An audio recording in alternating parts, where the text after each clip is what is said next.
Hello guys, कैसे हो आप सब। आज दिल से कुछ बातें शेयर करना चाहता हूँ। सच कहूँ तो कुछ दिनों से पर्सनल लाइफ में थोड़ी प्रॉब्लम्स चल रही हैं। दिमाग भी थोड़ा भारी रहता है। फिर भी हर दिन आपके लिए वीडियो बना रहा हूँ क्योंकि मुझे आप लोगों से बहुत उम्मीदें हैं। हाँ, थोड़ी मायूसी ज़रूर हुई है। काफ़ी टाइम से किसी वीडियो पर ठीक ठाक व्यूज़ नहीं आ रहे। पहले जैसे 500 प्लस व्यूज़ भी नहीं दिखते। अगर कभी कभी होता तो समझ आता, बट अब ये रोज़ हो रहा है। पर जान लो एक बात, आप लोगों का प्यार और सपोर्ट ही मेरी सबसे बड़ी ताकत है। मैं हार मानने वालों में से नहीं हूँ। जब आप साथ हो तो कोई भी मुश्किल बड़ी नहीं लगती। इसलिए चलो पॉजिटिव एनर्जी के साथ शुरू करते हैं आज का एपिसोड। उयंग चंकिंग की आंखों में आग सी भड़क उठी। उसने सबको घूरते हुए अपना हाथ झटका और अचानक गरज कर चिल्लाया, यह एक अपराइट कॉन्टेस्ट है, कोई तुम्हारी नौटंकी नहीं। अगर मेरे सामने कोई वर्दी ओपोनेंट नहीं है तो मैं किसी पगल औरत के लिए जानबूझकर अपनी स्ट्रेंथ कम नहीं करूँगा। मैं कोई ड्रामा नहीं करने वाला। ये बेज़ो का स्टेज है। फिर उसने पलट कर ज़ोर से हुक्म दिया, ब्रदर्स, बंग बंग बंग करके मेरी ताकत का जोश बढ़ाओ। ब्रदर बंग बंग बंग, ब्रदर बंग बंग बंग। एक पल में जैसे उयंग के शब्दों ने बिजली गिरा दी हो। हेमिंग सेक्ट के सभी डिसाइपल्स अपने स्पिरिट सोल्जर्स को ज़ोर ज़ोर से बजाने लगे। पूरा मैदान थंडर से गूंज उठा। आसमान तक हिल गया एक धमाकेदार गुनगुनाते हुए शोर के साथ। सेव्ड बालों में लिपटी हुई वो लड़की छू चिंग चिंग वो शोर सुनते ही एकदम से कांप उठी, जैसे कोई भूल गया हुआ दर्द उसके दिल में चिरा गया हो। वो अपने आप में कॉइल्ड सी हो गई और दोनों लड़कियां शुई रोहुआ और दनेर उसे अपनी बाहों में लेकर संभलने लगी। उनकी आंखों में आंसुओं की चमक थी। यह मंजर देखकर वो चिंकियों का सब्र टूट गया। उसने तेज आवाज में चीख कर कहा, उयांग चंकिंग, तुम भी एक नोबल फैमिली से हो। नाम का लाज शर्म कुछ नहीं। सेव लाइव्स फर्स्ट, यही सबसे बड़ी जीत होती है, 7 लेवल फ्लोट के आगे भी। और हम लोग तुम्हारे एलाइज हैं। तुम इतनी छोटी सी मदद भी नहीं कर सकते। उयंग ने गुस्से में नाक से स्नॉट मारा और कड़क आवाज में बोला, हाँ, मैं कभी अपनी स्ट्रेंथ कम नहीं करूँगा। कभी किसी क्रेजी वुमन के लिए फेक फाइट नहीं करूँगा। मैं सच्ची टक्कर चाहता हूँ। No cheating, no mercy. वो चिंकियों की आंखों में एक ठंडी सी तीजी चमक उठी। उसने गहरी आवाज़ में कहा, तुम्हें कुछ कोऑपरेट नहीं करना है। हमें बस चाहिए तुम्हारा प्यूर स्ट्रेंथ से फाइट करना। बस अपनी पूरी ताकत लगा कर लड़ना, जिसमें आग और थंडर हो, एक असली सोर्ड किंग की तरह। ये चिंगचिंग पगल नहीं है, उसका माइंड शैटर्ड है, लेकिन उसकी आंखें सब कुछ देख सकती हैं। वो असली और नकली के बीच का फ़र्क समझ सकती है। हमें उसे जगाना है और तुम जैसे एक नामदार कल्टीवेटर का बैटल ज़रूर कुछ कर सकता है। लेकिन उयंग चंगचिंग अब भी ज़िद्दी था। उसने आंखें चुरा ली, अपने एरोगेंस का फोर्ट्रेस बनाए रखा। बंग। तभी एक ज़ोर का धमाका हुआ और सबके बीच से एक उदास चेहरे वाला नौजवान आगे बढ़ आया। ये लिन। उसकी आंखों में चीखता हुआ दाढ़ और थोड़ी सी ठंडी मार थी। उयंग चंकिंग को घूरते हुए, येलिन ठंडी हंसी हंसा। चिजू और बेजू के सबसे ताकतवर डिसाइपल्स के बीच की लड़ाई में मुझे कोई दिलचस्पी नहीं है। मैं तो सिर्फ अलूर चू चिंग चिंग को बचाने के लिए यहाँ आया हूँ, वरना मैं तुम जैसे वर्ल्डली पीपल के चाइल्डिश फाइट्स में कभी शामिल नहीं होता।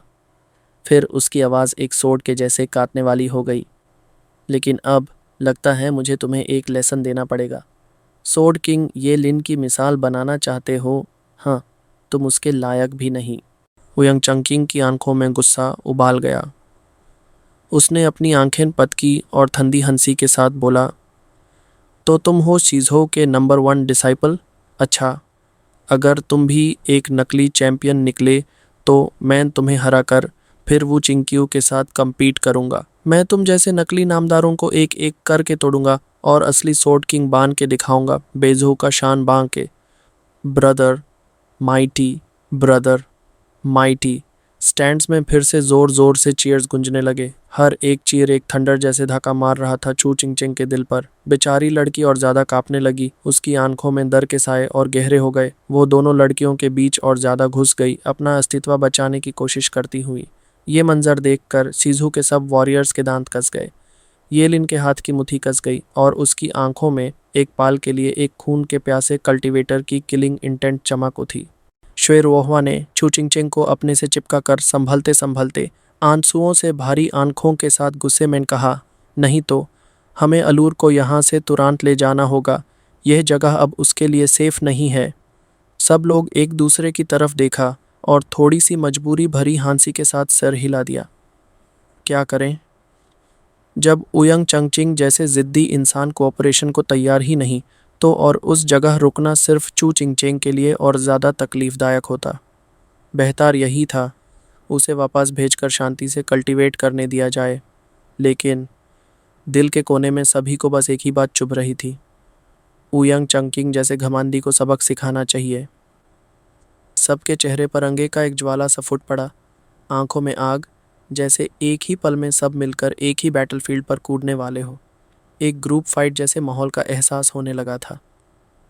लेकिन उयांग चंगचिंग, हाँ, उसे तो कोई फिक्र नहीं थी। ये हलमिंग सेक्ट का इलाका था। यहाँ पर नंबर्स के हिसाब से भी अगर ग्रुप फाइट होती तो जीत उसकी ही होती। तभी जब दोनों तरफ की टेंशन अपने पीक पर थी, एक पल में हवा में कुछ बदल गया। एक बड़ी, शांत और सुरक्षित लगने वाली हाथ आगे बढ़ी, सीधा चू चिंगचिंग के सामने, और उसके साथ एक आदमी आया जो एक ईगल फेस मास्क पहने हुए था। उसकी आंखों में कुछ अजीब सी शांति थी, कुछ ऐसी बात जो बैटलफील्ड की सारी चीख पुकार के बीच भी अलग चमक रही थी। उसने नरम लेकिन गहरी आवाज़ में कहा, लड़की, मेरे पास एक काफ़ी शांत जगह है, क्यों ना मेरे साथ चल कर वहाँ बैठो।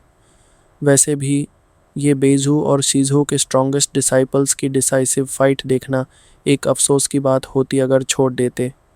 श्वे रोहुआ ने चौंक कर उस आदमी की तरफ देखा, एक छोटी सी झलक से, पर उस मास्क के पीछे छुपी पहचान को वो बिल्कुल समझ नहीं पाई। उसने थोड़ा हिचकिचाते हुए मुस्कुराहट दी और नरम स्वर में कहा, माफ़ कीजिए सर, लेकिन उसे आराम की ज़रूरत है, मैं उसे वापस ले जा रही हूँ। उसकी मुस्कुराहट में झिझक थी, पर एक छुपी हुई उम्मीद भी, शायद कोई इस बैटलफील्ड की तूफान से चू चिंगचेंग को बचा सके। और वो मास्केड आदमी जो फन बस शांत खड़ा था, जैसे सब कुछ जानता हो और फिर भी कुछ कहना नहीं चाहता था। उयंग चंगचिंग ने भी अपना हाथ हवा में लहराया और बेपरवाही से बोला, छियन चेंशी, इस पागल औरत को अपने पास ले जाने का क्या फ़ायदा? और वैसे भी तुम्हें ये स्पेशल सीट मैंने दी है, मगर तुम्हारे आसपास भी इतना शांत तो नहीं रहने वाला। ज़रा सोचो, जब फाइट स्टार्ट होगी और थंडर जैसा शोर मचेगा, ये क्रेज़ी वुमन दोबारा पागल हो गई तो कितना बदनाम करोगे?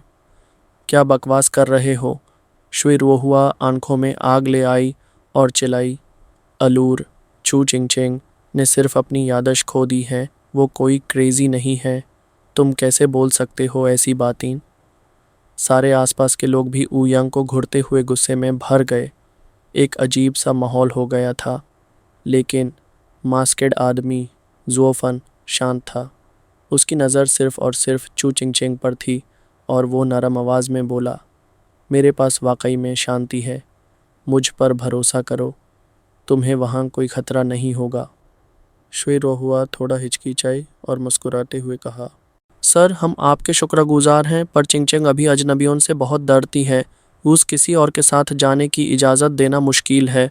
वो मगर उसके शब्दों का सिलसिला अधूरा रह गया, क्योंकि तभी एक अजीब सी हलचल हुई। सबके सामने एक चमत्कार सा होने लगा। जो चू चिंगचेंग अब तक कांप रही थी, हर जोर की आवाज़ पे डर जाती थी, वो अचानक शांत हो गई। उसकी एक सेफ्ड जैसे जड़े की हाथ धीरे धीरे उठकर ज़ुओफन के बड़े मजबूत हाथ को पकड़ लिया, और फिर वहाँ जैसे वक्त रुक गया। ये कैसे हो सकता है? श्वे रोहुआ और शीजू के सारे लोग आंखें फाड़ कर देखते रह गए। पहले तो अलूर किसी को छूने नहीं देती थी, चाहे वो कितना भी अपना क्यों ना हो, और अजनबियों से तो दूर दूर तक कोई उम्मीद नहीं थी। लेकिन आज एक मास्केड स्ट्रेंजर के एक हाथ भर गेस्चर पर उसने अपने हाथ उस आदमी के हाथ में रख दिया। बस एक ही था जो शांत था, येलिन। उसने आंखों में एक गहरा समुंदर लेकर फुफकारा, ब्रदर। हाँ, उसका बॉस, जो सालों से गायब था, आज वापस आ गया था। जोफन ने अपना हाथ मजबूती से पकड़े रखा और चू चिंग को धीरे से अपनी तरफ खींच लिया। हर एक कदम के साथ उसका दिल खून के आंसू रो रहा था। मैं छोड़ कर गया था, तकलीफ से बचाने के लिए, लेकिन लगता है सबसे ज़्यादा दाड़ मैंने ही दिया। हवा में उड़ती सेव्ड रेशम जैसे उसकी जुल्फें और उसका भोलापन, जैसे एक नया जन्मा पाया हुआ बच्चा हो जिसे बस एक हाथ की ज़रूरत थी, और वो हाथ उससे मिल गया था। चाहे दुनिया कितना भी चीखे, थंडर के झटके हो या तोड़ने वाले आवाज़ें, अब उसे कोई डर नहीं था, क्योंकि जिस हाथ को उसने थाम लिया था वो उसका था और वो खुद उस हाथ की थी। आखिरी में सबके बेहाल नज़र के बीच जोफन उसे ले जाकर एक खाली सीट पर बिठा दिया, जहाँ पहले यूली बैली ने जगह छोड़ी थी। शांत, सुकून भरा पल। जोफा ने आंखों में कुछ गहरा सा लेकर छोटी चावेर की तरफ देखा और प्यार भरी आवाज़ में कहा, चावेर, बुलाओ अपनी माँ को। छोटी सी नज़र जोफान पर डाली और समझ गई आज के जोफान में कुछ अलग था। चावेर ने धीरे से कमज़ोर सी आवाज़ में कहा, माँ। ये सुनते ही आसपास के लोग, जो हमेशा जोफान को एक स्ट्रैटेजिस्ट, एक सोर्ड किंग के रूप में जानते थे, आज उसकी आंखों में एक फादर, एक प्रोटेक्टर को देख पाए। एक गार्ड ने तो बस आंखों में नम होकर बोल दिया, सर, आज हमने जाना आपके अंदर भी एक नरम दिल है। जोफन बस एक दाढ़ भरी मुस्कान के साथ बोला, हाँ, लेकिन याद रखना, ये मेरी कमज़ोरी नहीं है। अब से मैं उसका शील्ड हूँ। जब तक मैं जिंदा हूँ, कोई भी उसे हाथ नहीं लगा सकता। जो भी उसे दुख देना चाहेगा, यूस पहले मेरी लाश पर से गुजरना पड़ेगा। छू चिंग अब भी शांत थी, आंखों में वही खामोशी थी, लेकिन उसके हाथ ने जोफन का हाथ थोड़ा और ज़ोर से पकड़ लिया, और बस इस छोटी सी हरकत में उनके बीच का पूरा एक दुनिया भर का रिश्ता छुपा था। हालांकि सब कुछ होने के बाद भी कोई भी अब तक जोफान की असली पहचान नहीं समझ पाया था। आखिर जोफान एक ऐसा नाम था जो 5-6 साल पहले ही नाम ऑफ ऑल रेल्म्स में मिट चुका था। एक मारे हुए आदमी के लौटने का सवाल ही पैदा नहीं होता है ना। करावान के लोग भी समझदार थे। जब देखा कि 2 लड़कियां शुई रोहुआ और उनकी सहेली चू चिंग का ध्यान रख रही हैं, तो तुरंत 2 सीट्स खाली कर दी और खुद दूसरे डिसाइपल्स के साथ भीड़ में उठकर प्लेटफॉर्म के ऊपर जकर खड़े हो गए ताकि मैच देख सकें। तब पूरे माहौल में एक ठंडी सांस सी छाई और उयांग चंकिंग अपनी जाने पहचाने अकड़ के साथ दोबारा जोर से चिल्लाया, अब जब ये मर्ड वुमन शांत हो गई है तो हम मैच स्टार्ट कर सकते हैं, मगर याद रहे, मैं कभी किसी पर रहम नहीं करूँगा। उसकी इस घोषणा के साथ ही हलमिंगजोंग के डिसाइपल्स ने आसमान फाड़ डाला अपने चीर और शोर से। सब जगह एक जंगली उत्साह की लहर सी दौड़ गई। Brother mighty, brother mighty. लेकिन इस बार इस शोर के बावजूद चू चिंग के चेहरे पर ना कोई डर था, ना कोई कांप, सिर्फ एक हल्की सी मुस्कान थी, और उसका हाथ, जो अब भी जोफान के बड़े और मजबूत हाथ को कस के पकड़े हुआ था। उसके दिल में सिर्फ एक एहसास था, जब तक ये हाथ मेरा है, किसी चीज़ से डरने की ज़रूरत नहीं है। ये लिन ने यह सब देखा और उसके होठों पर एक ठंडी, थोड़ी सी शैतानी मुस्कान खेल गई। वो आराम से खड़ा हो गया और उयंग चंकिंग की तरफ देखकर एक थोड़ा सा टेढ़ी मुस्कान के साथ बोला, अच्छा, तो जब ऐसी बात है तो मैं तुम्हारे इस सॉन को एक अच्छी तरह सबक सिखा दूं, वरना अगर मैं अपनी सिस्टर इन लॉ का ध्यान नहीं रख सका तो अपने भाई के सामने क्या मुंह दिखाऊंगा। उसकी आंखों में एक तेज़ चमक थी, एक ऐसी चमक जो सिर्फ एक कल्टीवेटर जानता है जब उसका असली गुस्सा जागता है। और सबको समझ आ गया था कि आज का मैच सिर्फ एक दिखावा नहीं था, यह असली टक्कर थी। एक आग का समुंदर था और दोनों तरफ से बिजलियां चमक रही थी। छू चिंग के सेव्ड बालों के पार से उसकी आंखों में एक अलग सी चमक थी, जैसे कहीं अंदर जाने अनजाने एक याद पलट रही हो, एक भूला हुआ सपना जाग रहा हो,